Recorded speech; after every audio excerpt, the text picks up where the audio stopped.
In this video, I'm going to show you how to install a window in a new construction house. And if you're new to this channel, my name's Josh. This channel is all about DIY to save a ton of money. So be sure to subscribe, ring that bell so you get a notification every time I release a new video, and hammer that like button for me. It's all I ask in return for making this video. So we got a lot to go over today, so let's get started. Because this is a new construction house, the windows have a nailing flange on them, so that way you can nail it directly to the wall. So if you're doing replacement windows, they will not have that. For the most part, they will go actually inside of the window opening. And another thing, this has extended jambs because we have 2x6 walls, so that's going to come flush with the inside of the wall for trim and drywall. And this is a pre-hung window, meaning it's already put together and ready to go. And this is a 3050 window, meaning it's 3 foot wide and 5 foot tall. So if you had a 3030 window, it'd be 3 foot wide and 3 foot tall. So whenever you hear that verbiage, that's what that means. And this window meets the egress code in our area, meaning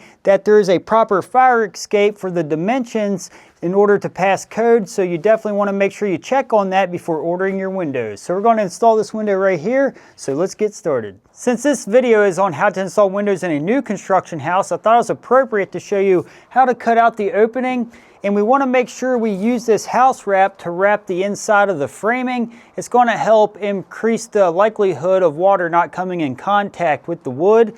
So we want to make sure that we mark each corner and then cut that out so that's out of the way when we cut our sheathing. So we're going to go inside and use a drill bit to drill the 4 corners to mark the corners. Here's the inside of the window opening. I have a 3/4 inch drill bit on my drill. If you're going to be using a sawzall to cut your sheathing, you definitely want to use at least a 3/4 inch size so that way you can get your blade in easily.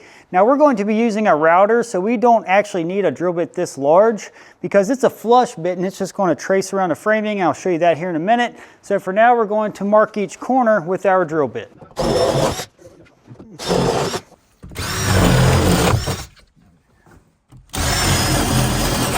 You can see we got 4 holes at each corner. Now from the outside of the opening, all we have to do is use our utility knife and go from one corner to the other diagonally, and that's going to give us an area to open up the house wrap. And I'm just going to use roofing nails to tack this out of the way for now.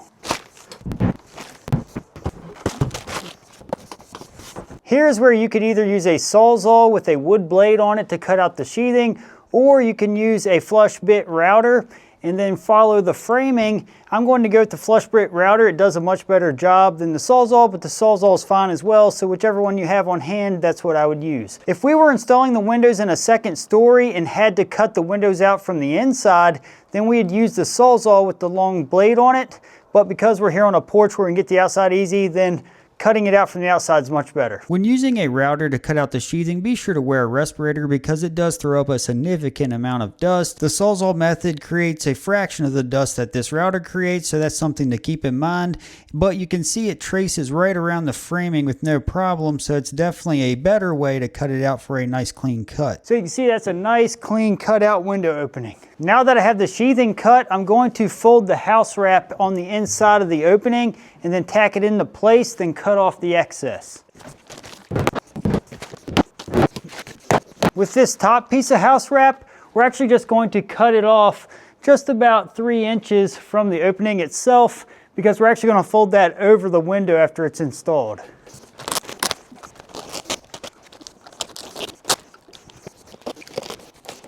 This house wrap needs lifted up out of the way so we can install the window properly. So I'm going to extend this cut a little bit here just so we can lift this up. At the bottom of the opening where the window is going to set, it's important to put a slight slope going towards the outside because if water does get behind the window, it'll drain out. And yes, you might be thinking we're here on a porch, you are not going to get much water there. Of course you won't, but I just want to demonstrate to you, if you are installing the window, like most windows where it's on the very exterior of the house, you want to make sure, just in case water gets back here, it's sloping away. So we're just going to use shims and then drive them in where the studs are to give it a slight slope.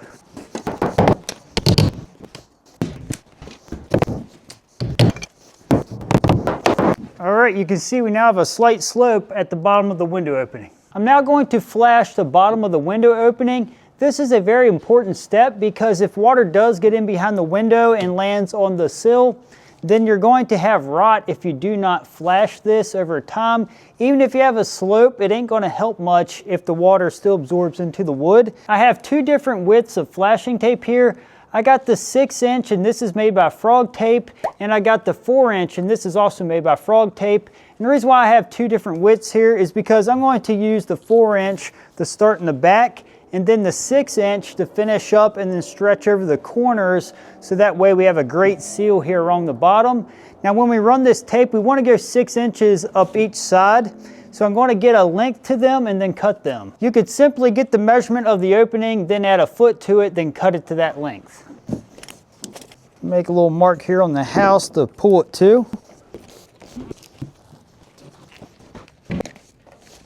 And now we're going to cut a piece of the 4-inch. The Frog Tape is just like any other tape. There's a film on the back you got to peel off before sticking it down. I'm going to peel off about 6 inches of it, then stick it right here in this corner. Now I'm just going to put it on and smooth out with my hand as I go, and then I'll show you how I'm going to get the seal even better here in a bit. I'm going to use a shim to get tight in that corner. When using the shim to tighten the corners, be sure not to puncture the Frog Tape. We're just going to seal this down by hand for now. And we'll run it up this side. I'm now going to use a roller to seal it down really well. And they also make a squeegee type tool to flatten it out as well. Now for the 6-inch, you'll see there are two pieces of backing on it. We're going to remove the one piece so we can stick it on the inside of the opening, and then the other side we'll stretch it down in the corners.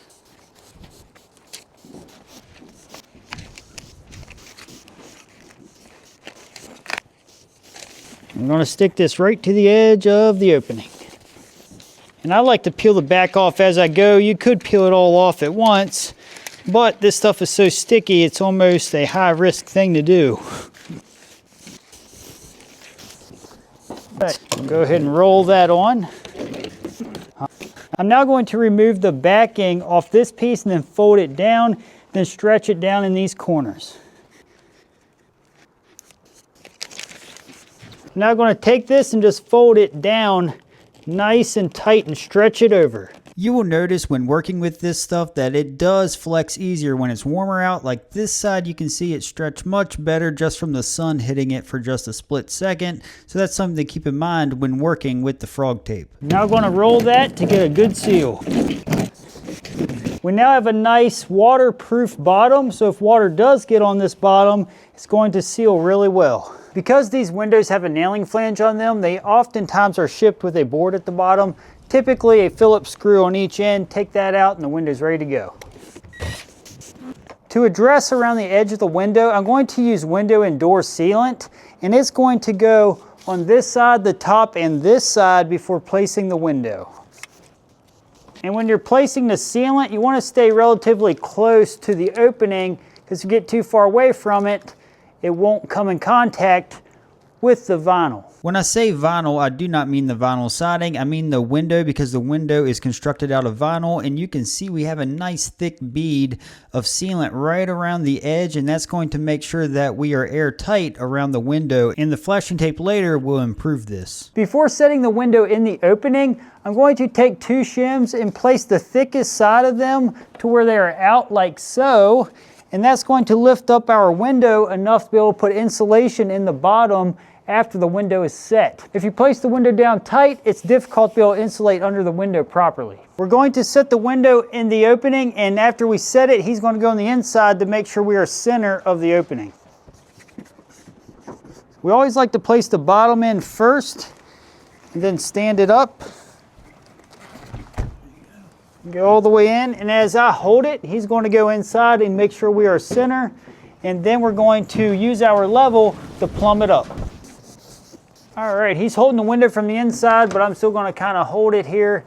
We're going to make sure that we're setting plumb, and according to this level, the top can go over. So what we're going to do is go ahead and anchor one nail here at the bottom, because we are center of the opening at the bottom. before we plumb it up. I placed the nail in the bottom corner that's going to act as a pivot point in order to correctly plumb it up. So if I placed the nail on the other side, it would hold it from plumbing correctly. And I'm going to check this side as well. And they both show the window top needs to go over a little bit to make sure we are plumb. As I am watching the level, he is on the inside with a shim to shim it over into place. Okay, I'm now going to place a nail here to hold us plumb. The window is now perfectly plumb and level. Before we nail off this window, we're going to make sure that it functions properly, because sometimes it can be setting perfectly plumb, but it still needs racked a little bit. So it's best to make sure you test the window to make sure it opens and closes easily. Go ahead and try it. Opens easy. All right, good. All right, he said it felt good, opens and closes easy, so that's where we want it. We now need to nail off the nailing flange. We now must place 1 1/4" galvanized nails in each one of the holes of the nailing flange to nail off the window. A little tip here, you can use needle nose pliers to hold the nail, so that way it's easier to nail this in without hitting your hand or fingers, or you could just use your hand just like you typically would, but with a little practice you can definitely do that without hitting your fingers. Just a little tip to use the needle nose. So we're now going to nail off the window. And I notice it's easier to angle the nail a little bit away from the window so you don't risk hitting the flange of the J-channel around these new construction windows. So a slight angle will help you out from hitting the window. You can also use pan head screws here, so that way you don't risk hitting the window as well, but we're going to nail off the nailing flange. Here is where it's very critical to take your time. Do not hit the edge of the window where the J-channel is. When it's cold outside like it is today here, it's very easy to chip the vinyl because it's so brittle. Now that we have the window nailed off, we need to use the flashing tape and cover up where the nailing flange is, where it meets the house wrap. And you got to think about how water works here. You want to start from the bottom and work up. So we want to do our sides first and then the top. The bottom's already done because that's what we did when we flashed the bottom of the opening. And you want to make sure your bottom extends past your flange at the very bottom of the window. We're going to pre-measure the tape first. Now that we got the one side, we can get the length of the other one real easy. When we place this on, we do not want to go higher than this nailing flange. We want to stick it to about the top of it, because if we go too high, that's not the right way to flash it. We want to make sure that we cover the nails up all the way, so that's an important part about this flashing tape. It seals around those nails. And just like the bottom, we're going to seal it with the roller. Or use your squeegee tool. Now the roller doesn't get back into that J-channel extremely well, so we'll just make sure we get a good seal there. And now the other side.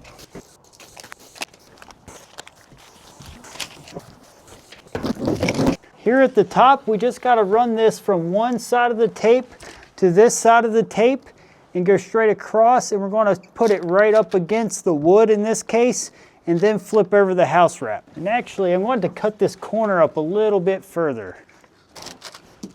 There we go. So that way we can get our tape back in there all the way.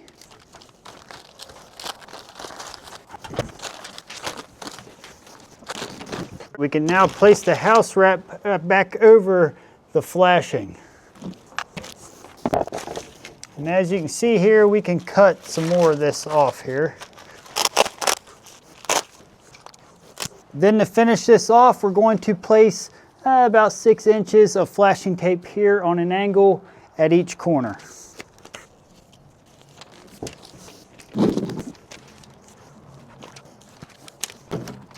We are now sealed around the window, and we now need to address the inside. From the inside to finish up, the first thing we're going to do is break off these shims. Just going to score and snap. In order to insulate around the window, I'm going to use spray foam. It's definitely best to use spray foam here instead of stuffing fiberglass insulation in around the window. It's just going to do a much better job, and it's going to seal around every nook and cranny around the window. We are building this house from the ground up, and I built a course where I show what we did as far as getting the permits and getting started, and I placed that on my channel members only videos on my YouTube channel. If you like, check that out. I'll place a link to it in the description below, or scan the QR code in the top right hand corner of the screen. Here's what the window looks like from the inside. Also, this window has what's called an opening control device located on each side of the window. If you press them in, it will allow you to open up the window totally whenever you need to. So you can see here as I demonstrate unlocking the window and then I lift it right up, that's going to allow air to flow in through the house when needed or for the fire escape or any other reason. Then when you shut the window, they're going to flip back out. Then when you try to lift the window back up, it only allows you to open up so high. So small children cannot exit if they attempt to open up the window. That's all there is to installing a window in a new construction house. If you'd like to see how to install windows in a basement, check out this video. It'll help you out.